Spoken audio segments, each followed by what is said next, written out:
Historia de la filosofía, por Nicolás Abagnano. Volumen 3, 270, parte séptima. La filosofía entre los siglos XIX y XX. Capítulo 12. Russell. 801. Las antinomias.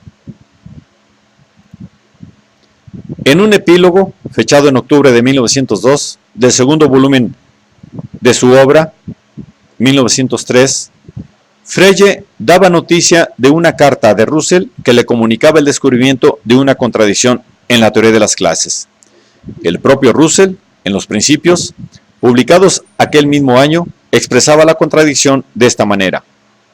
Un concepto clase puede ser o no ser un término de la propia extensión.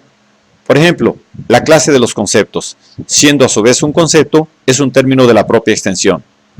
La clase de los hombres, no siendo un hombre, no es un término de la propia extensión. La expresión concepto clase, que no es un término de su propia extensión, es abiertamente un concepto clase. Pero si ella es un término de la propia extensión, ella es un concepto clase que no es un término de la propia extensión y viceversa. En otros términos, la clase de todas las clases no contienen a sí mismas como elementos, llamémosla K, contienen o no contienen a sí misma como elemento. Si K contiene a sí misma, contendrá una clase que contiene a sí misma como elemento, y por lo tanto no será la clase de las clases que no contienen a sí mismas como elementos. Si K no contiene a sí misma, entrará precisamente en ello en el ámbito de las clases que no contienen a sí mismas como elementos, y en consecuencia deberá contener a sí misma. En un caso y en otro se produce una contradicción.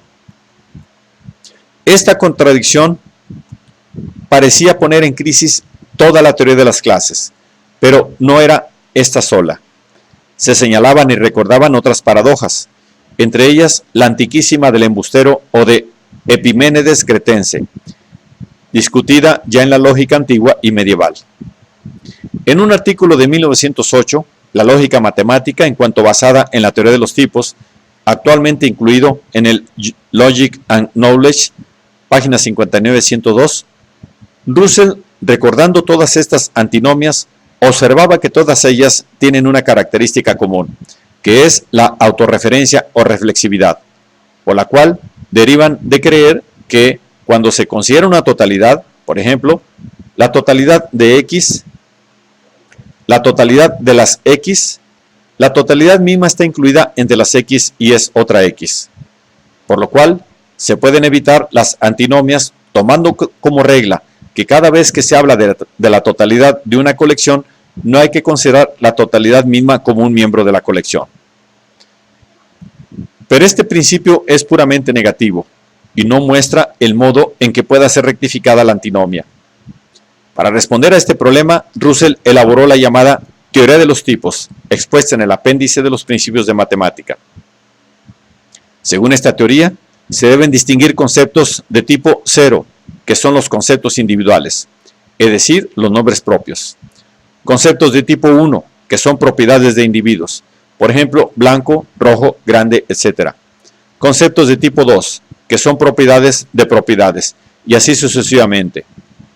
Dado lo cual, la regla para evitar la antinomia es la siguiente. Un concepto nunca puede ser de predicado en una proposición cuyo sujeto sea de tipo igual o mayor que el concepto mismo. A continuación, Russell insertó en esta teoría de los tipos una teoría de los grados, dando lugar a la llamada teoría ramificada de los tipos, expuesta en el artículo publicado en 1908 y con mayor amplitud en los Principia Mathematica. Y formuló un axioma de reducibilidad, según el cual, para toda función proposicional de cualquier nivel, existe una función proposicional formalmente equivalente de primer nivel. Pero este principio, introducido por Russell para hacer posibles ciertas generalizaciones matemáticas, parecía reintroducir la posibilidad de afirmaciones antinómicas resultantes de la combinación de tipos diversos de términos.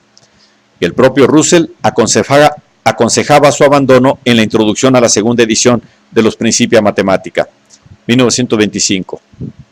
Por otra parte, toda la teoría ramificada de los tipos introducía en el conjunto de la teoría lógica una complejidad que muchos lógicos y matemáticos consideraban inútil.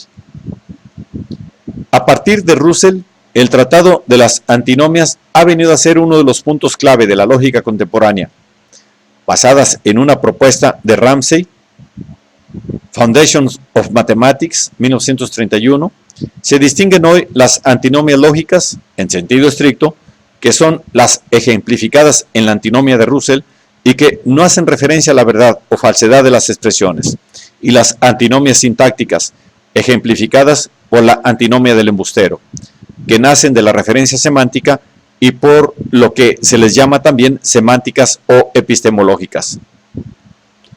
Para las antinomias lógicas, Ramsey observó que basta la teoría simple de los tipos, cuya regla formulaba a su vez Carnap de la manera siguiente: un predicado pertenece siempre a un tipo distinto del de sus argumentos, esto es, pertenece a un nivel más elevado.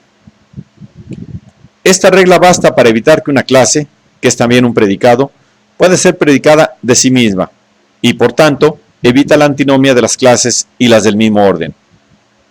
Por otro lado, para las antinomias sintácticas, la distinción de los niveles del lenguaje, establecida por Tarski, permite afirmar que una misma proposición pueda considerarse verdadera a un determinado nivel y falsa a otro.